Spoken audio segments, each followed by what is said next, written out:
खबर बिहार से। कल 40 मिनट तक हुई नीतीश और राज्यपाल राजेंद्र विश्वनाथ आर्लेकर की मुलाकात के दौरान मौजूद नहीं रहे विजय चौधरी। बिहार में जेडीयू विधायक कर सकते हैं बगावत, सूत्रों के हवाले से खबर। 45 में से 24 एमएलए बगावत के लिए तैयार। अल्पमत में आ सकती है नीतीश सरकार। इधर मुंबई एमएससी बैंक घोटाले में रोहित पवार से पूछताछ जारी। ईडी दफ्तर के बाहर एनसीपी शरद पवार गुट के कार्यकर्ता जुटे। कर्पूरी ठाकुर पर प्रधानमंत्री नरेंद्र मोदी ने लिखा लेख। कर्पूरी जी ने करोड़ों लोगों के जीवन में डाला प्रभाव। कर्पूरी जी से मिलने का नहीं मिला अवसर।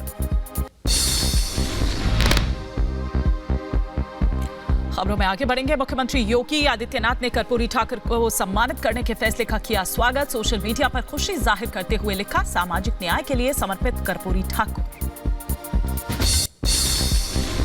अयोध्या में श्री राम जन्मभूमि मंदिर में दर्शन को लेकर लगातार अपडेट ले रखे हैं मुख्यमंत्री योगी आदित्यनाथ।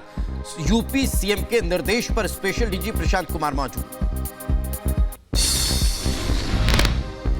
अयोध्या में रामलला के दर्शन करने आ रहे लोगों की ली जा रही है तलाशी। स्कैनिंग के बाद जा रहे हैं श्रद्धालु। अयोध्या में सुरक्षा को लेकर बोले मुख्य पुजारी आचार्य सत्येंद्र दास। प्रशासन सतर्क होकर करा रखेंगे दर्शन। प्रशासन ने दर्शन कराने के लिए व्यवस्था की। जो बहुत सावधानी होकर के प्रशासन को दर्शन कराने के लिए व्यवस्था किया है, इसलिए वो दर्शन बहुत मनोरम भी चल रहा है। व्यवस्था देखने के लिए स्वयं मुख्यमंत्री जी आए थे।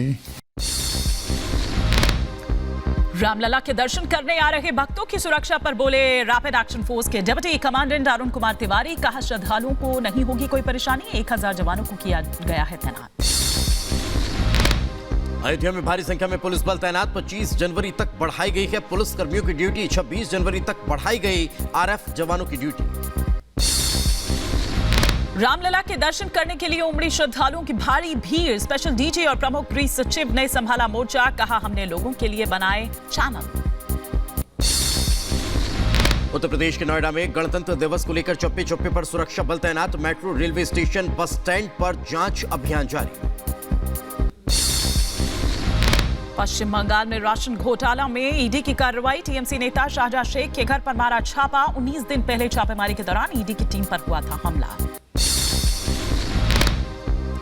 मुख्तार अंसारी के करीबियों की संपत्ति का कुका सर्वे। गाजीपुर जिला प्रशासन ने 3 करीबी गैंगस्टर की संपत्तियों की मांगी रिपोर्ट। जम्मू कश्मीर के बांदीपोरा में भारतीय सेना ने तैनात किए स्नाइपर्स। गणतंत्र दिवस से पहले बढ़ाई गई सुरक्षा। जम्मू में सेना को मिली बड़ी कामयाबी। संदिग्ध रूप से घूम रहे आतंकी बशीर को हिरासत में लिया गया। मोबाइल और 2 सिम कार्ड बरामद। तमिलनाडु के श्रीरंगम रंगनाथ स्वामी मंदिर में थाईकार उत्सव का आयोजन किया गया। बड़ी संख्या में उमड़ी भक्तों की भीड़। उत्तर प्रदेश के झांसी में ध्यानचंद स्टेडियम में रंगारंग कार्यक्रम का आयोजन हुआ। कार्यक्रम में सांसद विधायक मौजूद रहे। उत्तर प्रदेश के अलीगढ़ में एक दर्दनाक हादसा। तेज रफ्तार ट्रक बेकाबू होकर पलटा। ट्रक के नीचे दबने से 2 युवतियों की मौत। बिहार के मुजफ्फरपुर में बदमाशों के हौसले बुलंद। चाकू से कूदकर अधेड़ को उतारा मौत के घाट। पुलिस मामले की जांच में जुटी। उत्तर प्रदेश के सीतापुर में नाला निर्माण में दिखी अनियमितता। ठेकेदारों पर लगा घटिया सामग्री का इस्तेमाल करने का आरोप। उधर बिहार के सीतामढ़ी में कोहरे ने बढ़ाई लोगों की परेशानी। सड़क पर धीमी पड़ी गाड़ियों की रफ्तार। चंडीगढ़ में शीतलहर का प्रकोप। घने कोहरे की चपेट में पूरा शहर। तस्वीरें आई सामने। दक्षिण पश्चिमी चीन में भूस्खलन के बाद राहत बचाव कार्य लगातार जारी। भूस्खलन से अब तक 31 लोगों की गई जान। कुल 44 लोग भी लापता।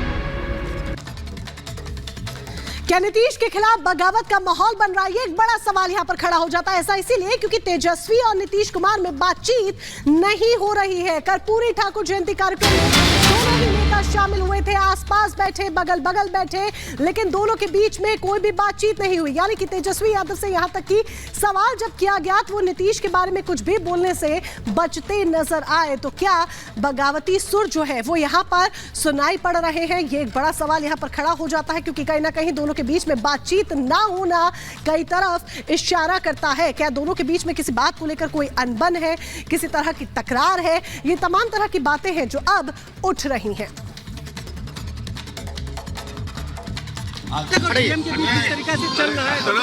वो आप लोग चलाते हैं, आप लोग खत्म करते हैं, वो आप ही लोग करते रहते हैं। वो उसमें हमारे नजर में नहीं, वो आपके नजर में है ना। देखो आँख का इलाज हो सकता है, नजरिया का नहीं हो सकता।